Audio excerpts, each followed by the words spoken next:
ज्याप्रमाणे आपण तांदळाचे पीठ तयार करतो त्याप्रमाणे तांदळाचे पीठ तयार केले आहे। माहीत नसेल तर माझा घावन हा व्हिडिओ पहा।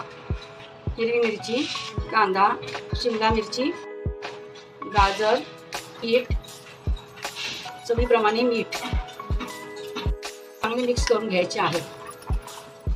भाजीचे पीठ आपण जसे भिजवतो त्याप्रमाणे तेवढे पातळ ठेवावे। तुम्ही तुमच्या आवडीप्रमाणे भाज्या घेऊ शकता, कमी जास्त प्रमाण करू शकता। सोडा का ठेवला आहे, हे पात्र गरम होण्यासाठी ठेवायचे आहे। अशा प्रमाणे पीठ आपल्या पात्रात घालून घ्यायचे आहे आणि वरती झाकण ठेवायचे आहे। नंतर उघडून पाहायचे आहे। 5 मिनिटं झाली आहेत, उघडून पाहू। परत आणखी वर एकदा घालायचे आहे। वर घातल्यावर असे टर्न करायचे त्याला, म्हणजे दोन्ही बाजूने चांगले शेकले जातील। पलटी केल्यावर वरून तेल घालायचे आहे।